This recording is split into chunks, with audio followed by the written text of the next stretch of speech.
Hey everybody, I wanted to do a quick video for you guys. Some of you may have noticed that the offers and commissions tab in Command looks a little bit different. So they did some updates that really just changed the format of things.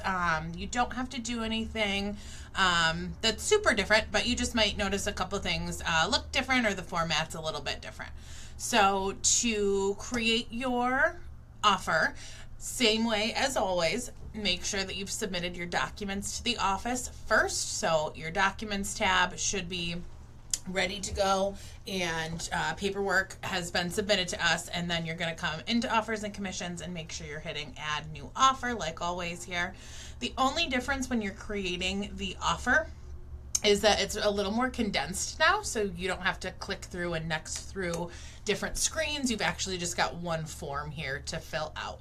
Same information as always. So offer name, I always just call mine accepted offer, and the property address will say, sure. Thanks, Mary, for letting me use your account to test. So this is a listing opportunity. So I would select from KWLS as always, and I can choose my listing.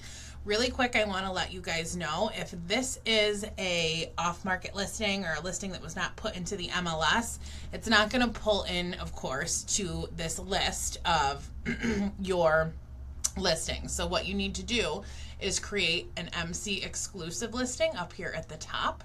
So you'd hit create MC exclusive, and then you just go ahead and put in the details of that listing.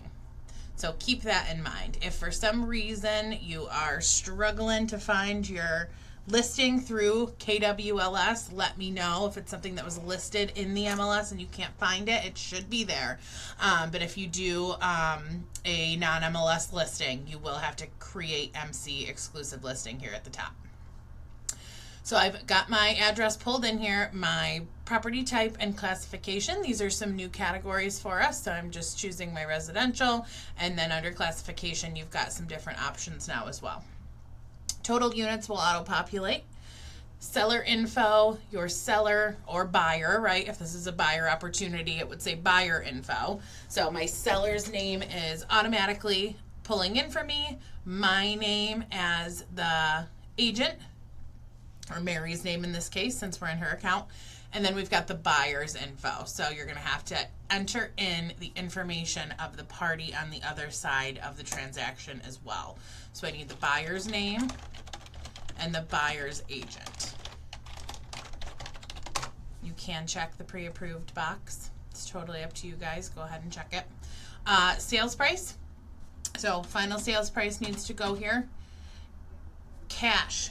Make sure you're putting 0 in for cash. Obviously, if this was a cash transaction, you would put the dollar amount there, but you actually have to type in a 0 in order to go to the next page, or else it's going to give you an error. So just make sure you're putting a 0 in there. Deposit amount. So I always like to put the deposit amount right in the flat rate box here, and it will calculate the percentage for us. So it's going to auto calculate. Contract date and close date. And then any comments down here at the bottom, anything you guys want to make sure that you put in here to remember. Create and accept offer. So you've actually got to hit the create and accept button versus just create offer.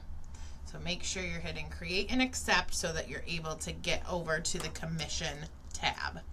So this will look very familiar. This has not changed much, you guys. There's a couple little things that are going to be different.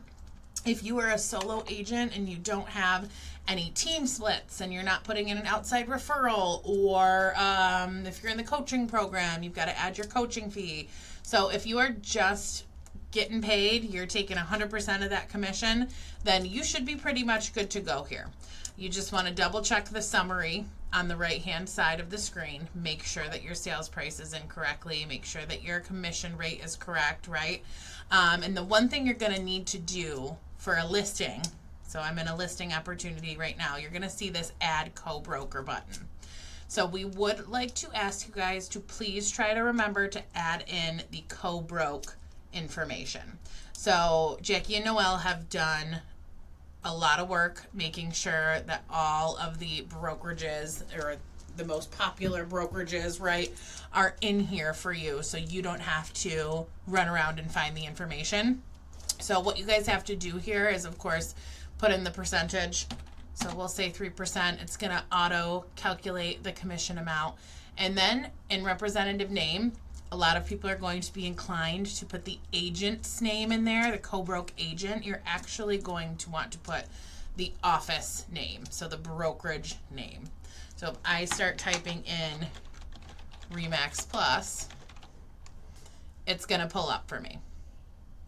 So most brokerages will be in here for you, and you'll be able to select them from the drop down. If you do not see the brokerage auto populate in that drop down, please just leave it blank, and Noelle and Jackie will add it on the back end. So only choose the brokerage if it's there. Don't add it in yourself. If for some reason it's not there, just go ahead and leave it blank. You don't have to do this part. We'll make sure it gets added into the vendor list on the back end. So next time somebody goes to add that brokerage, it will be there. Nothing you have to do here. Like I said, it's going to auto-populate for you. So just go ahead and hit add co-broker payment. You're going to see it tacks on a new little box that outlines what the commission is for the co-broke. And then you could go ahead and hit submit. I also want to show you guys quick how you would add in a team member. So if I was on a team and maybe I've got a 50-50 split, we'll say Mary's on a team and she's got a 50-50 split. What you're going to want to do is under the agent payment section, you're actually able to add in another agent. So before I add another agent, I'm going to go ahead and update Mary's commission to reflect the 50%. So I'll hit edit agent payment. I'm going to go ahead and change her units to half a unit, and it's telling me right here in red I've still got half a unit left, so I'll give that to my other team member here. As we scroll down, agent split, so this is where I do my 50%, and it's auto calculating 3,000 and telling us we have 3,000 left to give away. So only thing you have to do is, oh, I just clicked out of it. Sorry, guys. Only thing you have to do is change the units, change the percentage, and it will auto-calculate for you. Then you can hit save at the bottom. Now I'm going to click the add another agent button. And this is where, thanks Shaymar, we're going to use Shay as our test. This is where I'm adding in the other half. So here's my other half of my unit, and then my other 50% auto calculating, and we're good to hit save. Don't forget to hit submit regardless of if you are solo agent, team agent, doesn't matter. We can't see this until you hit the submit button. So make sure you're hitting submit after you've double checked that you've entered in the appropriate sales price, the co-broke commission if it's your listing, your team member splits, or your coaching program fee, whatever you've got to do in here, go ahead and get it in and hit submit. And if you guys have any questions, please feel free to let me know.